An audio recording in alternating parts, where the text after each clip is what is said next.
Hey you guys, it's Britt. Tonight I'm here to talk to you for a few minutes about Digital Princess. She is an online creator who recently got into a really horrible situation with her child, and I wanted to talk about it and share my thoughts. So if you're interested, please keep watching.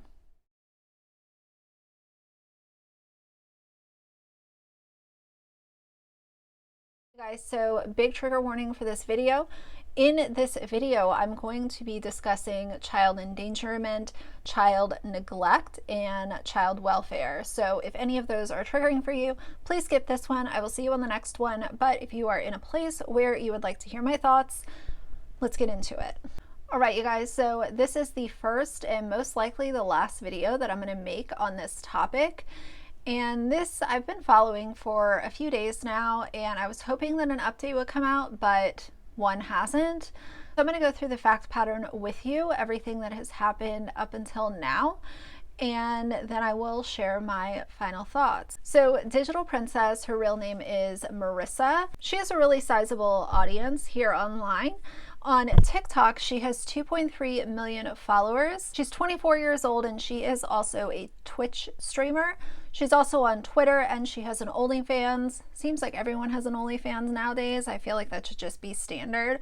On August 25th of this year, Marissa was actually arrested after some of her neighbors saw her 5-year-old son outside unsupervised, and they were concerned, so they called the police. When the officers arrived to Marissa's residence, they actually entered the residence and found her cell phone number on a piece of paper. I don't know if it was an application or some kind of, whatever. They found her cell phone number. Since they were able to find the phone number, they immediately called her and got in contact with her. I don't think that there's ever any reason for your child to be unsupervised at home. Initially, she had told the officers that called her on her cell that she had just run out really quickly to the local 7-Eleven. She needed to buy some laundry detergent, and she had put her son to sleep, so she ran out for just a few minutes.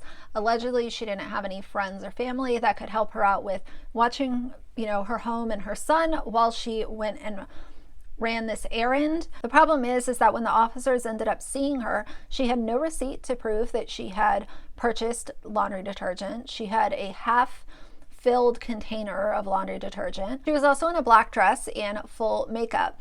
Now, a lot of people have gotten really caught up on the fact that she would run out to 7-Eleven to buy detergent, allegedly, in a black dress and makeup.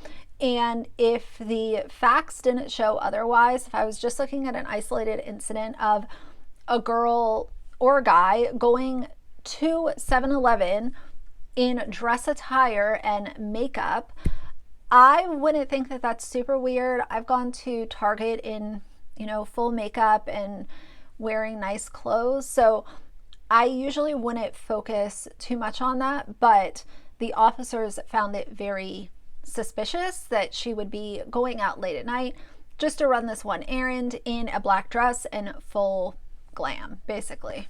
The really odd thing about her claiming that she had nobody to watch her son while she ran this errand is that where she lived, she actually did have other family members. It was later found out that her mom, her aunt, and her cousin all live close by, so her claiming that she didn't have anyone that could help her out to watch her son kind of fell apart very quickly. So Marissa was read her Miranda rights, and she was arrested. Once she was actually being arrested, she did admit that she was meeting with a friend approximately 11 miles away, and then that's also when she told the officers that she did actually have family close by. She essentially blamed this mistake, as she would call it, on her anxiety.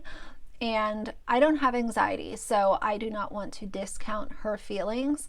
However, the fact that she did have people close by and chose to not call them really makes me worry a lot, because there's just no way that a 5-year-old child should be left home alone. Even if the child was sleeping and it was supposed to be a, quick trip, even though 11 miles is pretty far away, there's just no reason that the boy should have been left alone, period. Once she was arrested, her official charge was neglecting a child without great bodily harm. Officers that were at the residence actually ended up concluding that the boy was home alone for over 1 hour. The really scary thing is the boy could have, there's a million circumstances. He could have walked into traffic, he could have been kidnapped, he could have been injured outside. You just never know, and I could never imagine, I don't care what it was, to leave the child in the bedroom and then leave your house. I just don't understand that, and that's just common sense. Once her mugshot and her arrest record went viral on social media, she ended up posting up a video saying that there were, wrong narratives being spread, and to make sure that her fans and subscribers were not believing everything that they read. She also tried to claim that a lot of the things that were being said were untrue. I do want to say, I know a lot of things can get really twisted and manipulated online, but when we're dealing with a fact pattern based off of this police report that was associated with her arrest, it was pretty cut and dry what happened. So I don't really know how she can get off on the tangent of people are making things up. To me, that just doesn't fit in this scenario, but that's just my opinion. The video where she was speaking to her followers has been deleted, and she also tried to claim that she wasn't trying to hide anything, but you kind of were. And then the video that you put out, you ended up deleting. So does that mean that you knew that you were full of it when you were saying that things were untrue? I don't understand. Her court date was set for September 27th, and the charges against her were dropped. So that brings us to just a few days ago, where she put out a video on TikTok dancing in front of a 7-Eleven to the Tekashi 6ix9ine song Gooba, and the lyrics are, "You're mad, I'm back, he's mad, she's mad, big sad, haha, don't care, stay mad." And the caption said, "What should I wrap this car with?" And it was a lime green Lamborghini. With this video, the text on the screen, of course, she had to let everyone know that her case was dismissed, and also claimed that a statement was to be made on October 22nd. That would have been yesterday. I have been waiting for this statement to be released. She has not released it. She put up on TikTok to go to Twitter, and then you go to Twitter and it tells you to go to OnlyFans, where you have to pay to see her statement. Now, if I was standing up for myself in something that I wanted people to know that these things are false and I have something to say about it, I would not put it behind a paywall. Not knowing a whole lot about Marissa, as an outsider looking in, to me, she has a very childish response, and this is very much a kind of like nanny boo-boo kind of reply to something very serious where her child was put in harm's way. And I don't think that this is a situation where trying to make it lighthearted or funny or whatever her intention is, this is not the time or the place for that. You were arrested because you left your child home alone so that you could go on a rendezvous 11 miles away from your home. Even though you had a family living close to you, you chose to not have them watch your son, and the rest kind of unfolded.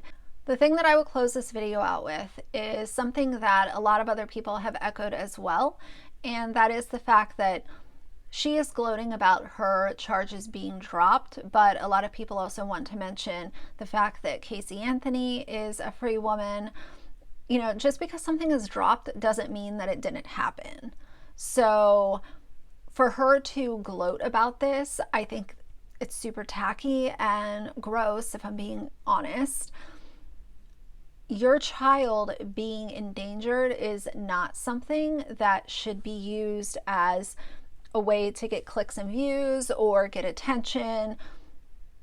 It's just wrong, and unfortunately, something like this happening, I hope that history never repeats itself, and I hope that this is a lesson learned for her. Of course, time will tell, but it's really unfortunate. My heart breaks for her son, because him waking up out of a, thinking that he was asleep for the night, waking up and not finding his mom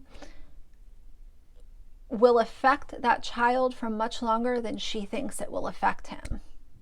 That's traumatizing, it's scary, and it should never happen as long as the adults are in control of the situation.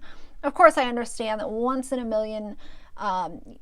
million times, something might happen where it's, just really dark and sad, so I don't want to say that in this video, but if you have the option to stay home, call a sitter, call your family that's close by, ask a neighbor to help you for a few minutes if you have to go somewhere. I understand that part of it, but like she later admitted, she wasn't even going to get laundry detergent. So this situation is a hot mess. I know a few YouTubers have covered it. I don't know if more will continue to cover it. This is definitely something that should be talked about. But anyway, you guys give me your opinions. What do you think?